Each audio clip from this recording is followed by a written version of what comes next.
강한 한랭 전선이 다가오면서 뉴욕, 뉴저지 일부는 오늘 밤 그리고 일요일 아침까지 기온이 떨어지겠습니다. 공화당의 대선 2차 프라이머리가 내일 사우스캐롤라이나에서 치러집니다. 뉴욕시에서 비시민권자에게 로컬 선거 투표권을 부여하는 조례가 뉴욕주 법원에서 위헌으로 판결됐습니다. 뉴욕주가 전자식 푸드 스탬프 EBT 카드 사용자를 대상으로 한 카드 스키밍 범죄를 방지하기 위해 카드 잠금 기능을 도입했습니다. FDA가 피를 뽑지 않고 혈당을 측정할 수 있다는 스마트워치와 스마트 링 사용에 대해 경고했습니다. 이상은 이 시각 주요 뉴스입니다.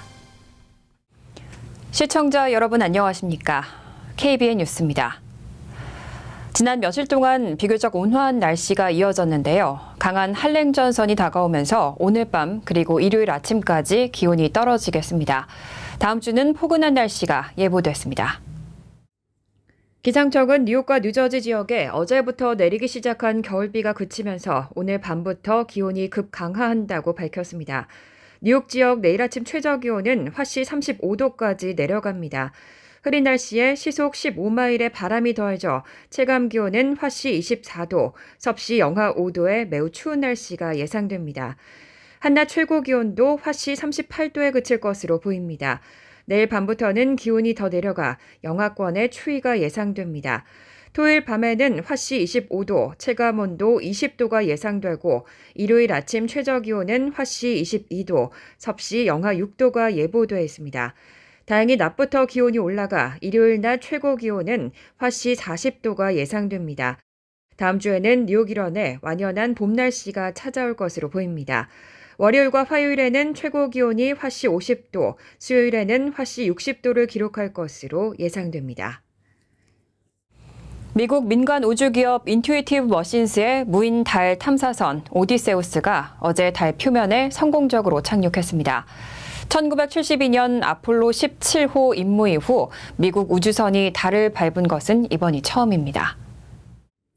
항공우주국은 어제 X를 통해 인투이티브 머신스의 달 탐사선 오디세우스가 동부 시각으로 오후 6시 23분 달 표면에 착륙했다고 발표했습니다. 이번 성공은 민간 기업이 개발한 우주선이 달에 착륙한 최초의 사례입니다. 또 1972년 아폴로 17호 임무 이후 처음으로 달을 밟은 미국 우주선입니다. 착륙 후 2시간이 지난 후 인투이티브 머신스는 탐사선이 수직으로 선 상태에서 자료 전송을 시작했다고 발표했습니다. 현재 달 표면의 첫 번째 사진을 수신하기 위한 작업이 진행 중입니다. 이번 프로젝트는 미국 항공우주국의 유인 달 탐사 프로그램인 아르테미스의 하위 프로젝트인 민간 달 탑재체 서비스의 일환으로 진행됐습니다. 나사는 궁극적으로 달에 베이스 캠프를 건설하는 것을 목표로 하고 있고 이를 위해 민간 달 탑재체 서비스 프로그램을 위해 민간 탐사선으로 달 표면에 화물과 과학 장비 등의 운반을 시도하고 있습니다. 오디세우스에는 나사의 레이저 역반사 어레이, 라이다 기기, 스테레오 카메라, 저주파 무선 수신기 등 다양한 과학 장비가 실려 있는 만큼 이번 탐사를 통해 달에 대한 새로운 발견이 기대됩니다. 나사의 빌 넬슨 국장은 오늘 반세기 만에 처음으로 미국이 달로 귀환했다고 환영하며 이번 성공을 인류의 승리라고 평가했습니다. 공화당의 대선 2차 프라이머리가 사우스캐롤라이나에서 내일 치러집니다. 트럼프 전 대통령과 니키 헤일리 전 유엔 대사가 마지막까지 치열한 경쟁을 펼치고 있습니다. 뉴욕타임즈와 CNN 등 주요 언론들은 하루 앞으로 다가온 사우스캐롤라이나 프라이머리를 비중 있게 보도하고 있습니다. 이번 경선은 공화당 5차 경선이자 2차 프라이머리인데 특히 공화당 내에서 헤일리 전 대사의 향후 경선 완주 여부에 결정적 영향을 미칠 중요한 승부처로 여겨지고 있습니다. 내일 실시되는 이번 경선은 공화당원뿐 아니라 일반 등록 유권자도 참여할 수 있기 때문에 넓은 유권자층의 민심이 반영될 것으로 기대됩니다. 트럼프 전 대통령은 여론조사에서 압도적인 우위를 보이며 강력한 지지 기반을 유지하고 있습니다. 반면 그간 경선에서 트럼프 전 대통령에게 완패한 헤일리 전 대사는 자신의 친정격인 사우스캐롤라이나에서 중도 보수층의 지지를 얻어 향후 경선에 도약하고자 합니다. 하지만 여론조사 결과는 이런 헤일리 전 대사의 성과를 기대하기 어려워 보입니다. 최근 USA 투데이 조사에 따르면 트럼프 전 대통령은 헤일리 전 대사를 이곳에서도 63%대 35%로 가뿐하게 이기고 있습니다. 헤일리 전 대사는 일단 결과가 어떻게 되든 적어도 당분간은 경선에서 중도 하차하지 않겠다는 입장입니다. 하지만 이번 프라이머리의 결과가 중도 하차 여부에 큰 영향을 미칠 것으로 보이고 기대 이하의 성과를 보일 경우 사퇴 압박이 커질 것으로 예상됩니다. 뉴욕타임즈는 이번 사우스캐롤라이나 프라이머리가 헤일리 전 대사에게 마지막 무대가 될 수 있다며 그녀가 여론조사를 넘어서는 결과를 보여줄 경우 슈퍼 화요일까지 동력을 이어갈 수 있지만 그렇지 못할 경우 향후 여정이 매우 험난해질 것이라고 분석했습니다. 뉴욕시에서 비시민권자에게 로컬 선거 투표권을 부여하는 조례가 뉴욕주 법원에서 위헌으로 판결됐습니다. 21일 주 법원 항소부는 판결문을 통해 해당 조례가 뉴욕주 헌법과 지방자치법을 위반해 제정됐기 때문에 무효라고 판단했다고 밝혔습니다. 2021년에 민주당이 장악한 뉴욕시 의회가 통과시킨 이 조례는 영주권자와 노동허가 소지자 등 합법적 체류 자격을 갖춘 비시민권자에게 뉴욕시의 로컬 선거에서 투표할 수 있는 권리를 부여하려 했습니다. 이 조례는 2022년 1월부터 시행될 예정이었지만 공화당원들의 소송에 직면해 시행이 중단됐습니다. 주 법원 항소부는 지방정부의 선출직 공무원은 국민에 의해 선출돼야 한다는 뉴욕주 헌법 제9조와 유권자의 자격을 선거일 전 30일 동안 뉴욕주에 거주한 18세 이상 시민으로 규정하는 제2조 1항에 해당 조례가 위배된다고 판결했습니다. 이로 인해 비시민권자 약 80만 명의 로컬 선거 참여는 무산될 것으로 보입니다. 민주당원들은 해당 조례가 뉴욕시를 이민자 친화적인 도시로 만들 것이라고 주장했지만 공화당원들은 유권자 사기로 이어질 가능성이 크고 민주당이 지지자를 늘리려는 수작이라며 소송을 제기했습니다. 이후 2022년 6월 스테이튼-아일랜드 뉴욕주 법원은 공화당 측의 이의 제기를 받아들여 해당 조례에 위헌 판결을 내렸고 아담스 시장과 뉴욕시 의회 항소에도 불구하고 최종적으로 법원의 문턱을 넘지 못했습니다. 뉴욕시 법무국 대변인은 법원의 결정에 따라 다음 단계를 검토하고 있다고 밝혔습니다. 뉴욕주가 전자식 푸드 스탬프 EBT 카드 사용자를 대상으로 카드 스키밍 범죄를 방지하기 위해 새로운 조치를 도입했습니다. 카드를 사용하지 않을 때 이 기능을 활성화하면 구매 등 모든 거래가 차단됩니다. 캐시 호컬 뉴욕 주지사는 21일부터 EBT 카드를 관리하는 앱인 커넥트 EBT에 카드 잠금 기능을 추가했다고 발표했습니다. 이 기능을 활성화하면 카드의 구매, 잔액 조회, 거래 등이 모두 차단돼 사용자가 카드를 사용하지 않을 때 보안을 강화할 수 있습니다. 최근 뉴욕주 전역에서는 소매점에 카드 리더기에 스키밍 장치를 설치해 결제 시점에 카드 정보와 개인 식별 번호를 복사하고 잔액을 빼돌리는 사례가 급증했습니다. 지난 6개월 동안 뉴욕시에서만 스키밍으로 인한 피해 신고가 6만 1,000건에 달하는 등 심각한 문제로 대두돼 왔습니다. 주정부는 이에 대응해 결제 전에 카드 리더기에 접착제 자국이나 헐거운 흔적이 있는지를 확인할 것을 주민들에게 당부했습니다. 또 지난해 8월부터는 EBT 카드 스키밍 피해자들에 대한 구제 조치를 시작하고 푸드 스탬프 등 도난당한 잔액 중 2천만 달러 이상을 상환했습니다. 스키밍 피해를 입은 경우 30일 이내에 커넥트 EBT 앱이나 전용 헬프라인을 통해 신고할 수 있습니다. 이번 카드 잠금 기능 추가는 EBT 카드 사용자들의 금융 보안을 강화하고 스키밍으로 인한 피해를 줄이기 위한 중요한 조치로 평가받고 있습니다. FDA가 피를 뽑지 않고 혈당을 측정할 수 있다는 스마트워치와 스마트 링 사용에 대해 경고했습니다. FDA는 이런 제품이 승인을 받지 않았다면서 정확성과 안전성이 검증되지 않았다고 당부했습니다. FDA가 피를 뽑지 않고 혈당을 측정할 수 있다는 스마트워치나 스마트 링을 사용하지 말라고 경고했습니다. FDA는 이런 비침습적 방식으로 혈당을 측정한다는 제품들이 FDA의 승인을 받지 않았다며 불법적인 판매를 막기 위한 노력을 하고 있다고 밝혔습니다. 이런 경고는 모든 브랜드의 스마트워치와 스마트링에 적용됩니다. FDA는 이들 기기의 정확성과 안전성이 검증되지 않았기 때문에 당뇨병 관리에 심각한 문제를 일으킬 수 있다고 지적했습니다.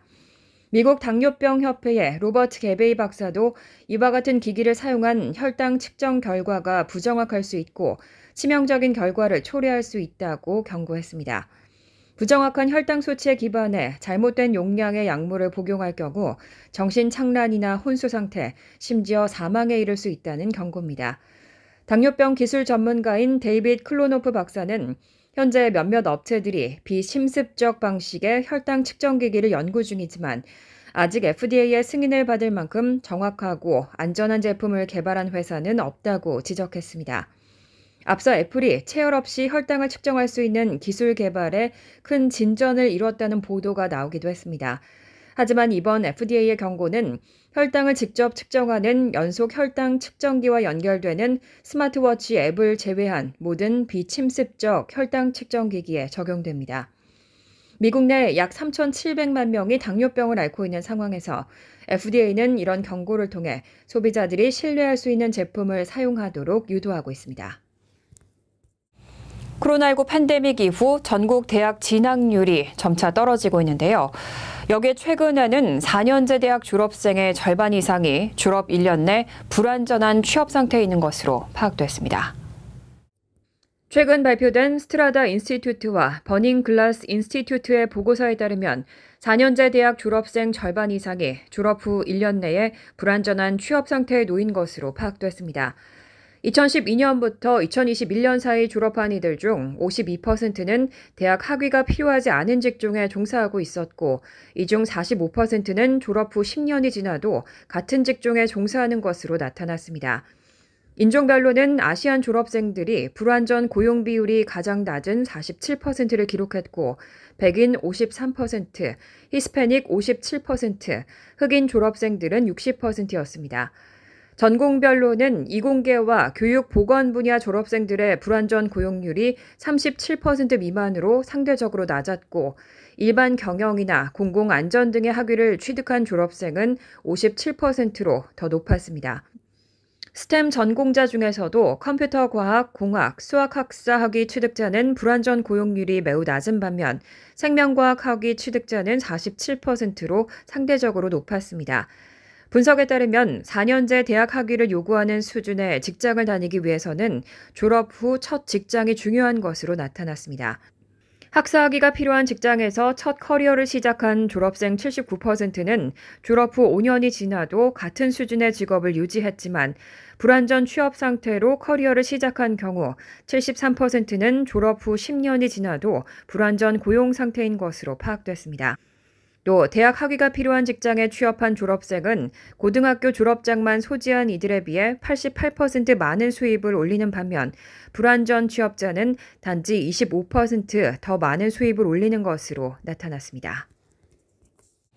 새해 들어 미국의 주택 거래가 되살아나고 있습니다. 1월 기존 주택 매매 건수는 400만 건을 기록해 전월 대비 3.1% 증가했습니다. 부동산 중개인협회에 따르면 1월 미국 기존 주택 매매 건수는 400만 건으로 전월 대비 3.1% 증가했습니다. 지난해 같은 기간과 비교하면 1.7% 감소한 수치지만 주택시장의 긍정적인 신호로 받아들여지고 있습니다. 주택 매매는 통상 거래 종결까지 통상 1에서 2개월 이상 소요되는 게 일반적이기 때문에 1월 매매 건수 통계는 지난해 11월에서 12월 구매 결정이 반영된 수치입니다. 미 주택시장 거래량의 대부분을 차지하는 기존 주택 거래량은 지난해 10월 들어 금융위기 여파를 겪은 2010년 이후 13년 만에 가장 낮은 수준으로 떨어진 바 있습니다. 하지만 이제 조금씩 회복세를 보이고 있습니다. 한편 1월 주택 중위 가격은 37만 9,100달러로 지난해 같은 달과 비교해 5.1% 상승해 7개월 연속 상승세를 나타냈습니다. 주택 매매 수요가 줄어들고 기존 주택 매물 공급이 줄어든 상황에서도 집값이 상승세를 이어가고 있음을 보여주고 있습니다. 부동산 중개인협회의 로렌스 윤 수석 이코노미스트는 거래량이 아직 예년보다 낮은 수준을 유지하고 있지만 1월 거래량 증가가 추가적인 거래 확대의 시작을 의미할 수 있다며 등록 매물이 다소 늘어나고 있고 구매자들은 지난해 말보다 낮아진 모기지 금리 혜택을 활용하고 있다고 설명했습니다. 간추린 소식입니다. 한인 1.5세인 케네스 백 전 뉴욕 한인경찰협회 회장이 어제 퀸즈 베이사이드에서 기자회견을 열고 뉴욕주 하원의원 제25선거구 공화당 예비선거 출마를 선언했습니다. 뉴욕주 하원의원 제25선거구는 플러싱과 베이사이드, 프레시메도, 오클랜드 가든, 베이사이드 남부지역 등 한인 밀집 지역을 포함합니다. 백 후보는 경찰관으로서의 경험과 뉴욕시경 인맥을 활용해 한인 사회는 물론 지역사회 치안을 강화하겠다고 밝혔습니다. 백 후보는 지난 6일 뉴욕주 선거관리위원회에 정식 후보로 등록했으며 연합회는 다음 주부터 선거대책본부 및 후원회를 구성할 방침입니다. 공화당 측은 오는 26일 공식 지지 후보를 발표할 예정입니다. 조시 고타이머 연방하원의원이 어제 포트리에서 기자회견을 열고 메트로폴리탄 교통공사에 교통 혼잡료 정보 공개를 청구했다고 발표했습니다. 고타이머 의원은 약 2달 전 교통 혼잡료의 예상 수익 근거를 요청했지만 MTA가 묵살했다고 덧붙였습니다. 고타이머 의원은 교통 혼잡료를 뉴욕주에서만 부과해도 충분히 운영할 수 있으며 방만 경영에 따른 재정 악화를 뉴저지주에 떠넘기고 있다고 주장해왔습니다. 관련 규정에 따라 MTA는 30일 이내 해당 질의에 답변해야 합니다. 담배산업연구조사기관인 토바코 인사이더는 한국의 글로벌 담배기업 KT&G가 미국에서 출시한 담배 타임리스 디스, 카니발 등과 관련해 유해물질 정보를 누락한 혐의로 법무부와 식품의약국으로부터 조사를 받고 있다고 지난 15일 밝혔습니다. 핵심 혐의는 KT&G가 식품의약국에 해당 제품들에 대한 자료를 제출하면서 담배에 포함된 다이아세틸과 레블린산 등 유해물질 성분을 누락했다는 점입니다. 토바코 인사이더는 이번 조사로 인해 KT&G는 11억 5천만 달러의 장기 예치금을 회수하지 못해 과징금을 물게 될 우려가 커지고 있다고 전했습니다. 재미한인과학기술자협회가 2024 장학생을 모집합니다. 신청 대상은 과학, 공학, 수학, 의학학 등 관련 분야 전공 학부생 또는 대학원생으로 재미한인과학기술자협회 회원이거나 신규 가입자에 한합니다. 학부생의 경우 장학금 신청서 제출 시 2학기 또는 3쿼터를 마쳐야 신청 자격이 주어지며 대학원 장학생은 석사와 박사과정 학생들에게 자격이 주어집니다. 모집 인원은 총 55명이며 학부생은 30명을 선발해 각 1,500달러를, 대학원생은 20명에게 각 2,000달러를 지급합니다. 박사 후 과정 연구생 5명도 선발합니다. 신청은 재미한인과학기술자협회 웹사이트를 통해 할 수 있고 마감은 3월 31일입니다. 환율과 증권 소식입니다.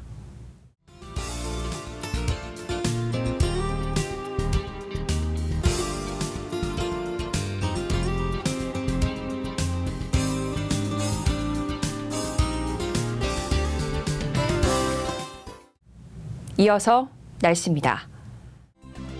토요일은 흐린 가운데 이른 오전 한때 비가 내릴 가능성이 있습니다.